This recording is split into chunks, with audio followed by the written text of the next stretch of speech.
EPA meteorologist Bobby Marchich here with your outlook for December 7th, 2021, Pearl Harbor Day.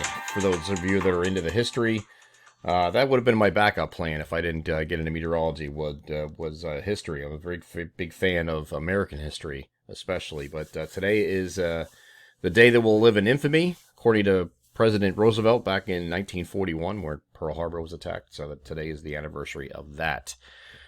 Which is 80 years today, which is crazy. But today we're going to have big changes from what we saw yesterday. We had a cold front move through last evening. It made itself known immediately, so you knew exactly when that cold front was moving through because the winds really picked up in a hurry, and then the temperature sort of dropped after that. So we had a windy evening last evening, some wind gusts that are 40 to 45 miles per hour, some even locally higher than that in a few spots. And we had some power outages as a result of that too. But we have, since the time of recording this video, it has lowered considerably from what it once was. So today's not going to be a wind issue. It's just going to be a cold issue. So we're going to go from 60 or above what we saw in a lot of places yesterday. And some places only managed the upper 50s, but it was still pretty warm, to 34 to 42 today. It's a spread from northwest to southeast. So quite a difference. Partly to mostly cloudy skies in between systems today. And then you see the snowflakes here we have for Wednesday with 32 to 37 is the spread northwest to southeast there too. So now this system here is not a big deal coming in on Wednesday. It's a nuisance system, and we try to make that as clear as possible. Some people were saying, why'd you make a map? What's the big deal? We can't play favorites with snow, whether it's an inch or it's 2 feet. We still prepare the same. We have clients that consult with us for information and need that information for snowplow operations, for businesses, for what have you. Even just the clients that subscribe to the My Pocket Meteorologist text alerts need the information for driving conditions, okay? So, there's a reason we do these things, and we're not just doing it because, like a lot of people seem to think we're just a page on Facebook. All right? No, we're not just a page on Facebook. We are a legitimate business that has, we have a consulting business. We've had it for almost 10 years now. So that's why we do it, okay? That's all it is. It was not meant to scare anybody, and that's certainly not a big deal coming in here on Wednesday. And it might even be less of a big deal than we had in our map, which was already not a big deal. I'll get you that in a second here. Here's the European model at 18Z, the most recent run I have. There's actually two separate pieces of energy in here. It looks like it's all one, but there's two separate systems. There's one down here, which is the low pressure right here, okay? And then you have a little northern stream piece that's riding in this direction and away from this area of low pressure. The two of these are not interacting. They're remaining separate. The two of these are not interacting. That is why you do not have a bigger storm, okay? And you can see this better on the 500 millibar chart. You got one area of energy right here. This is the offshore low, and then the northern stream energy is following and too late to catch up to it to interact. These are not interacting. And this is the 500 millibar level up at 18,000 feet, showing you that there's no interaction here. So they're just very fast, very weak, very progressive, and very, just a nuisance event. That's all we're looking at here. Nothing wrapped up or big, and it's not going to trend in that direction either. As a matter of fact, we might be trending the opposite direction, even less we had on our map. Here is that map that we put out this evening.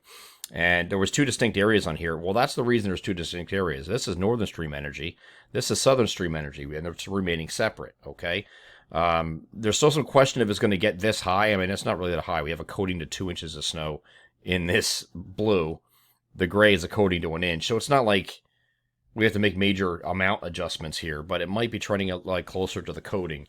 Or the inch in some of these areas, because it just the short range guidance is it's actually backing off this evening at the time I'm recording this video. So things like the NAM, the RGEM, SREFs, there's a lot of different things we look at.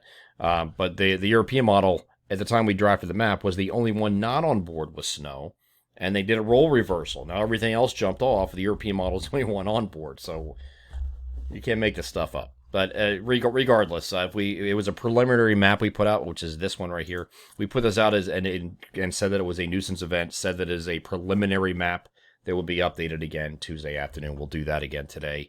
I would expect that there will be some changes to this. That was our first stab at it with all the available guidance we had at that time. Just kind of a heads up, and then once we get to later today at 5 p.m. We'll put that out on the public page, the weather alerts page, and of course link to it on social media, but we'll have that in the forum as we always do early in the afternoon. So looking less on the short range guidance. We'll see if that trend holds again tomorrow morning before we do another update. Here's the NAM showing that. This is one of the short range guidance things I'm talking about. You still have two separate pieces of energy here, but very light snow shower activity in the interior and a little bit of fringe stuff down here in the far southeastern areas, but this is really trending away from that. So this is really kind of falling apart. So this might turn out to be very little or nothing at all. Okay, that's very possible. Again, nuisance event at best, and that's all it was ever going to be. And that's what we're looking at with this system. So beyond this one system, by the way, timing of this could start as early as late tonight, late Tuesday night, and then continue into Wednesday morning, and this should be wrapped up by early afternoon on Wednesday. That's the timing of this. This is not going to be lasting that long, so there's not that much time for it to produce anyway. It's a very fast, progressive moving system, and it'll be quick in and out, okay? Behind that, we're still cold here on Thursday. Thursday will be kind of like it is today, okay, as far as temperatures go. And then once we get to Friday, we have a warm front moving toward the region, so we're going to have an increase in clouds, mostly cloudy skies, and the chance for late day or evening showers as the warm front moves through.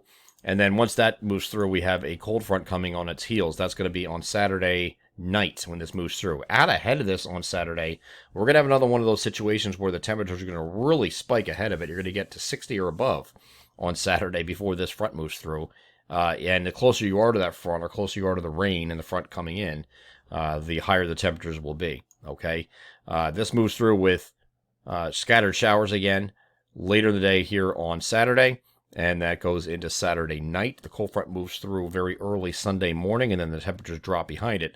The difference between this past the system last night has produced all that crazy wind, and this one that's expected Sunday morning to move through is we're going to get breezy, but not quite as windy as we did last night. And the reason for that is we're going from 60 degrees or so to what we're looking at today, 34 to 42. That's one heck of a difference in temperature. You have to have something happen to get you to there, okay? Something dramatic, and that was the wind we had last night. Since the temperatures behind us are not going to be dropping nearly as far, we're going to go from 60s on Saturday, 50s Sunday, maybe upper 40s by the time we get to Monday. That's not a dramatic change, so the winds won't be quite as impressive, and the air mass behind us is still slightly above average, just not ridiculously above average like it'll be on Saturday, if that makes any sense. So again, upper 40s here on Monday. We're back to partly cloudy skies here on Monday to start the new work week. But that's pretty much it. We're going to, with the system, again, don't keep your expectations very low for this system.